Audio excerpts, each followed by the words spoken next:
Netflix's second season of their live-action adaptation of Avatar The Last Airbender is upon us, sometime within its potential release in 2026. Right now, the show is nearing the end of its production for Season 2, and at the same time, we don't necessarily know every single detail about who's working on the show.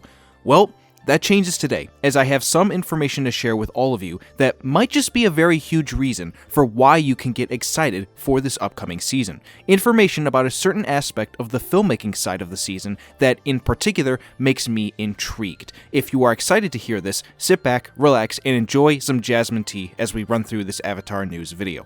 This news comes from my dear friend Caleb Williams at Night Edge Media, one of the most reliable sources out there when it comes to this franchise, whether it's the Netflix adaptation or stuff from Avatar Studios. Caleb has his ear all over the Avatar world, and this news he brings us today will excite some fans, depending on who you are. It comes from an article that he posted this past weekend regarding who the episode directors will be for the upcoming season under Netflix as they adapt Book 2 of the original cartoon. It is a very short article, more so going over the idea that the show is celebrating directors who come from Asian backgrounds. But the catch with this article is that it is actually not as public who is going to be directing in this upcoming season than people think it is. Even if you go on IMDb, you can't find information about who will be the directors for the upcoming season. Thanks to Caleb, we now have that information. As he says here, the list will celebrate many South Asian directors like Jabbar Riasani, as well as newly announced directors Anu Menon, Amit Gupta, and East Asian director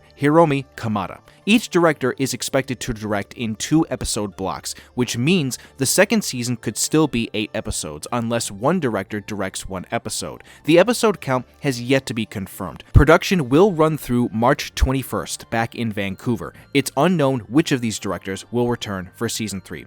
So there you have it. There is the list, at least the confirmed list so far, unless someone else joins in. And you're probably asking the question, why is this such a big deal? It all comes down to their background and what they've worked on. Now, Jabbar is a returning name from Season 1, and he'll also have some more say in the executive producer role and showrunner side of things as well. Then, you have this first new name, Anu Menon. Now, as you saw in the parentheses of the article, it says The Day of the Jackal. This is a very recent show that just came out, which she directed 2 episodes of. The kicker for this show is that according to a lot of people, it is one of the best shows on television right now with its spy thriller style premise. People seem to be really enjoying the show, and they are bringing over her talents here to Avatar. I don't know if anybody here watching this video has seen The Day of the Jackal, but do let me know if this is good in your eyes. She also directed a couple episodes of Killing Eve, which I hear is another very popular show that people like. The next name on this list is Amit Gupta, who has directed several episodes of another popular show called His Dark Materials, which I've heard good things about as well. His name with regards to his resume is the least of the new directors coming in, but I had to mention him, of course, and if anybody here has seen His Dark Materials, let me know if you like this. Finally, we have the big one, at least for me anyways, with Hiromi Kamada. Her name resonates with me because she has directed episodes for 2 recent shows that I have watched. She directed a couple of episodes for Monarch Legacy of Monsters around the Godzilla and Kaiju monster universe, a show that I liked, but then she also went on to direct an episode of one of my all-time favorite television shows, Shogun. Guys, Shogun is without a doubt some of the best television ever produced. I don't know how many people here watching this video have seen it all the way through because it's really that damn good. The episode she directed is called Ladies of the Willow World, an episode highly dedicated to character development if you've seen the show. Now, I'll admit, a lot of Shogun's success definitely comes down to the showrunners of that show who did an incredible job writing it. However, it is the director's job to take what was written and make it come off the page in a really well executed way that is compelling and makes people interested. I think Kamada did that well for the episode that she directed. She also has the longest tenure of those new directors in terms of how long she's been in the business. When we look at all the names that I just listed off, you are looking at stuff they worked on that was well liked by the audiences that watched it, and clearly Netflix and the showrunners of Avatar saw that and were impressed by what they could bring to the the point where they didn't feel like bringing back the original episode directors of the first season. For me, one of my biggest issues with season 1 was that I felt that many moments in several episodes were not as well directed with regards to making scenes flow with the pacing, but also directing the young actors did not come off as well as it should have. I think bringing in new blood and talent to this could potentially help that a little bit more, just based on some of the stuff these directors have worked on, and it seems like people like what they've done. Also, Caleb outlines in his article that potentially we could get another 8-episode season, and if that is true, I'm not going to be that excited because I do believe the next 2 seasons of the original cartoon need to have a little bit more to them. At least 9 to 10 episodes is required in my opinion, so hopefully that 8-episode number is not true. In a way, this whole video is meant to basically go over the entire behind-the-scenes portion of the Netflix Avatar show with regards to the filmmakers themselves. Back in April of last year, Caleb actually wrote an article that seemingly I missed, considering it was around the time when the first season had come out. He wrote about how the writers' rooms for the next 2 seasons were getting a shakeup and being reorganized, with few season 1 people coming back and new writers coming in. This was also around the time when Netflix had announced that they were changing up the showrunners as well, from Albert Kim to Christine Bolin, who worked on season 1 but is now getting the promotion to showrunner. I don't think I've covered her work extensively in a video yet, so I'll tell you all what she's got going for her. She has over 10 years of experience working in the industry as a producer and a writer, but more so a producer. Her producer credits include 22 episodes of a show called Castle,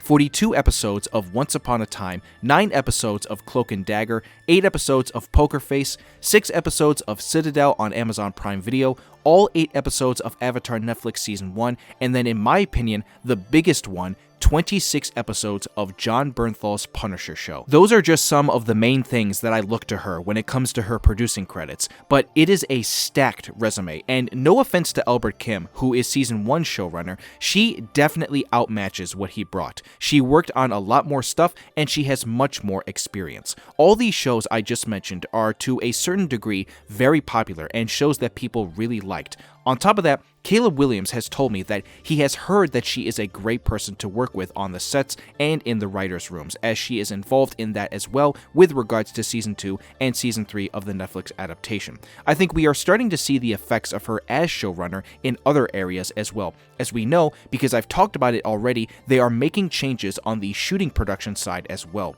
For example, moving more towards shooting on location with real sets and locations, moving off the volume and other green screen elements that might make it look more fake in the final product. As we've discussed in this video, she is also involved in the process of looking for new directors and reorganizing who will be the writers for the next 2 seasons. Showrunners always have creative oversight over everything that happens, and the final say is done by them, so you can see that they are making changes in order to better help the next seasons. A lot of this stuff is evidence enough to me that they are taking big swings, listening to some complaints of the fans, and working hard with Netflix to make sure that they get it right with regards to what's coming next. In my opinion, books 2 and 3 of the original cartoon are much more important than book 1 to adapt, and so I think we are seeing that they are taking it very seriously, given that this is also one of Netflix's biggest ever shows that they've worked on. I think that they are trying their best to take it as seriously as possible, and with a video like this covering what's going on, I hope that this helps everyone here who is watching,